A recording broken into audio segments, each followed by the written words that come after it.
నగరంలోని 47వ Mulumudi bus stand centre Hanumayamma సందునందు 48వ డివిజన్లలో మంత్రి నారాయణ శనివారం రాత్రి పర్యటించి రోడ్డు మరియు ఉయ్యాల కాలువ ఆధునీకరణ పనులను పరిశీలించారు. అభివృద్ధికి పాటుపడుతున్న మంత్రికి స్థానికులు బ్రహ్మరథం పట్టారు. ఈ సందర్భంగా మంత్రి మీడియాతో మాట్లాడుతూ 2017లో ఎదురైన ముప్పు పునరావృతం కాకుండా 50 కోట్లతో 8 ప్రధాన కాలువల పనులను శరవేగంగా పూర్తి చేస్తున్నామని తెలిపారు. ఈ కార్యక్రమంలో municipal commissioner Nandan, deputy mayor Tahseen Imtiaz, మాజీ మున్సిపల్ చైర్పర్సన్ తాళపాక అనురాధ, విజేతారెడ్డి, పొట్లూరు రామకృష్ణ, ధర్మవరపు గణేష్, శ్రీమంతుల కిషోర్ మరియు ఇతర టీడీపీ ముఖ్య నేతలు పాల్గొన్నారు. నమస్కారాలండి. ఈరోజు నెల్లూరులో ఏదైతే జాఫర్ కెనాల్, ఏదైతే ఉయ్యాల కాలువ కావచ్చు, రామిరెడ్డి కెనాల్ కావచ్చు, మల్లప్ప కెనాల్ కావచ్చు, ఈ కెనాల్స్ అన్నీ ఒరిజినల్గా ఉండేదానికంటే వాటి సైజు దాదాపు 10 రెట్లు తగ్గిపోయింది. దానివల్లనే 2017లో వచ్చిన వరదలకి నెల్లూరు సగం మునిగిపోయింది. కొన్ని ఏరియాలు అయితే ఫస్ట్ ఫ్లోర్ కూడా దాటిపోయినాయి నీళ్లు.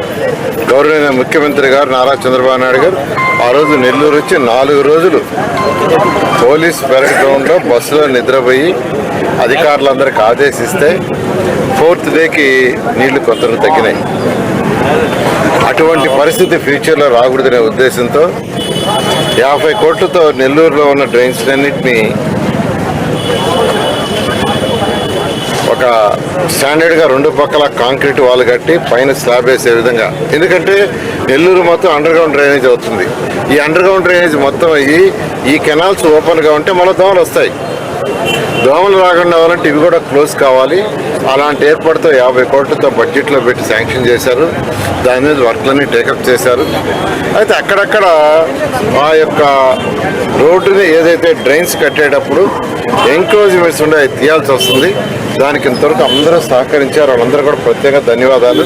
ఇప్పుడు ఉయ్యాల కాలువ దగ్గర నేను వచ్చాను, నాకు చెప్పారు ఒక పక్క అంతకుముందు 3 మీటర్లు అనేది ఇంకా ఎక్కువ తీయాలంటే ఇక్కడ ఉన్న వాళ్ళు ఇబ్బంది పడుతున్నారంటే నేను వచ్చాను, డిస్కస్ చేశాను. అది తీయకుండా మరొక మార్గం చెప్పాను. ఏది తీయొద్దు, ఏదైతే మనం 3 మీటర్లు అనుకున్నామో ఆ 3 మీటర్లకే ఫిక్స్ అయ్యి రెండో పక్క చేయమన్నాను. ఆ విధంగా అదేవిధంగా యూజీడీ వర్క్ జరుగుతుంది, under ground drainage, drinking water జరుగుతుంది.